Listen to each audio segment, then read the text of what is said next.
El bautismo y las leyes cambiantes de Dios. Pregunta: ¿es la purificación del bautismo útil y necesaria, o bien inútil e innecesaria? Si es lo primero, ¿por qué ha sido abrogada a pesar de ser necesaria?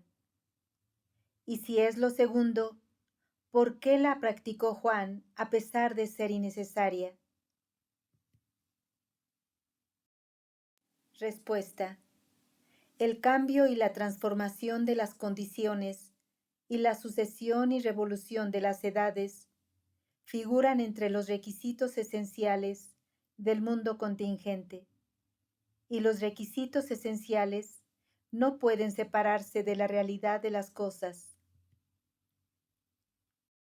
Siendo así, es imposible separar el calor del fuego, o la humedad del agua, o los rayos del sol, ya que constituyen requisitos esenciales. Y dado que el cambio y la transformación figuran entre los requisitos esenciales de todo lo contingente, los mandamientos de Dios también cambian en conformidad con los tiempos cambiantes. Por ejemplo, en los días de Moisés, la ley mosaica era lo que requerían las condiciones prevalecientes en esa época, y era acorde a ellas. Sin embargo, en los días de Cristo, esas condiciones habían cambiado a tal punto que la ley mosaica se había vuelto inadecuada y desfasada para las necesidades de la humanidad, y por tanto fue abrogada. Así, Cristo abolió la ley del sábado y prohibió el divorcio. Después de él, 4 discípulos, entre ellos Pedro y Pablo, permitieron comer alimentos de animales que habían sido prohibidos en la Torá, a excepción de la carne de animales estrangulados, los animales provenientes de sacrificios hechos a los ídolos y sangre. También prohibieron la fornicación.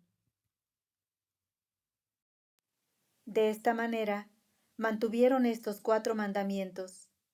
Posteriormente, Pablo permitió el consumo de animales estrangulados, animales sacrificados a los ídolos y sangre, pero mantuvo la prohibición de la fornicación. Así, en Romanos 14:14 escribe: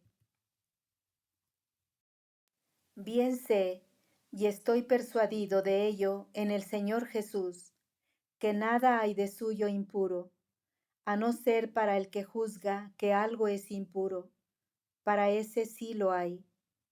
Por otra parte, en Tito 1:15 está escrito: para los limpios todo es limpio, mas para los contaminados e incrédulos nada hay limpio, pues su mente y conciencia están contaminados.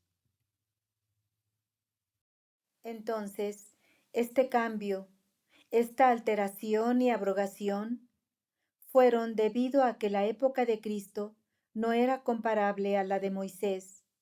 Las condiciones y requisitos habían cambiado totalmente y, en consecuencia, los mandamientos anteriores fueron abrogados. El organismo del mundo es comparable al del cuerpo humano, y los profetas y mensajeros son como médicos competentes. Un ser humano no permanece siempre en la misma condición, está sujeto a distintas dolencias, cada una de las cuales requiere determinado remedio. Por tanto, un médico competente no trata todas las dolencias de la misma manera, sino que varía los tratamientos y remedios según los requisitos de esas diversas dolencias y condiciones. Una persona puede padecer gravemente una dolencia debida a un exceso de calor. El médico competente forzosamente administra remedios que enfríen, cuando, en otro momento, la constitución de esta persona cambia y un exceso de frío sustituye al calor. El médico necesariamente deja de lado los remedios refrescantes y prescribe otros que producen calor. Esta variación y alteración son exigencias de la condición del paciente y prueba evidente de la destreza del médico. Piensa, por ejemplo, ¿acaso podría imponerse la ley de la Torá hoy en día? No, por Dios, sería totalmente imposible. Y esta es la razón por la que en la época de Cristo la ley de la Torá fue necesariamente abrogada por Dios.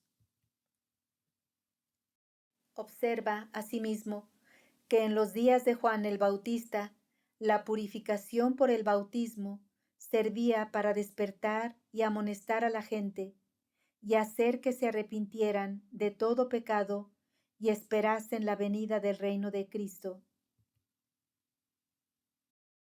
Mas hoy día, en Asia, los católicos y los ortodoxos sumergen a los menores en una mezcla de agua y aceite de oliva, de tal manera que algunos se enferman debido a esta mala experiencia y tiemblan y forcejean en el momento del bautismo. En otros lugares, el sacerdote rocía el agua bautismal sobre la frente, pero en ninguno de esos casos experimentan los niños sensaciones espirituales. ¿De qué sirve esto entonces? Otros pueblos se sorprenden y preguntan por qué se sumerge a la criatura en el agua, toda vez que ello no confiere conciencia espiritual, ni fe, ni despertar, sino que es meramente una costumbre que sigue la gente. Sin embargo, en la época de Juan el Bautista no era así. Juan primero amonestaba a la gente, les hacía arrepentirse de sus pecados y les exhortaba a esperar el advenimiento de Cristo. Entonces, el que recibía la purificación del bautismo se arrepentía de sus pecados con la mayor mansedumbre y humildad. Se limpiaba y purificaba igualmente el cuerpo de toda contaminación exterior y, con el mayor anhelo, esperaba día y noche, y a cada momento, el advenimiento de Cristo y la entrada en su reino. En resumen, lo que queremos decir es que el cambio y la transformación de las condiciones y exigencias de los tiempos son la causa de la abrogación de las leyes religiosas, puesto que llega el momento en que esos mandamientos anteriores ya no se adecúan a las condiciones imperantes. Observa hasta qué punto los requisitos de la época moderna difieren de los de la época antigua y la medieval. ¿Acaso es posible que los mandamientos de siglos anteriores se impongan en los tiempos actuales? Es claro y evidente que esto sería totalmente imposible. Asimismo, después de transcurridos varios siglos, aquello que se requiere actualmente ya no será adecuado para las necesidades de esa época futura, y serán inevitables el cambio y la transformación. En Europa se cambian y se modifican las leyes continuamente. ¿Cuántas son las leyes que existían en sistemas y cánones europeos y ya han sido anuladas? Estos cambios se deben a la transformación de los pensamientos, las costumbres y las condiciones, y sin ellos el bienestar del mundo humano se vería alterado. Por ejemplo, la Torá prescribe la pena de muerte para todo aquel que no guarde la ley del sábado. De hecho, la Torá prescribe la sentencia de muerte en 10 casos semejantes. ¿Podrían llevarse a cabo estos mandamientos en nuestra época? Es evidente que sería absolutamente imposible. Siendo así, se han cambiado y transformado, y este cambio y transformación de las leyes constituye en sí prueba suficiente de la consumada sabiduría de Dios. Este tema requiere ser examinado en profundidad, y la razón de ello es clara y evidente. Bienaventurados quienes reflexionan,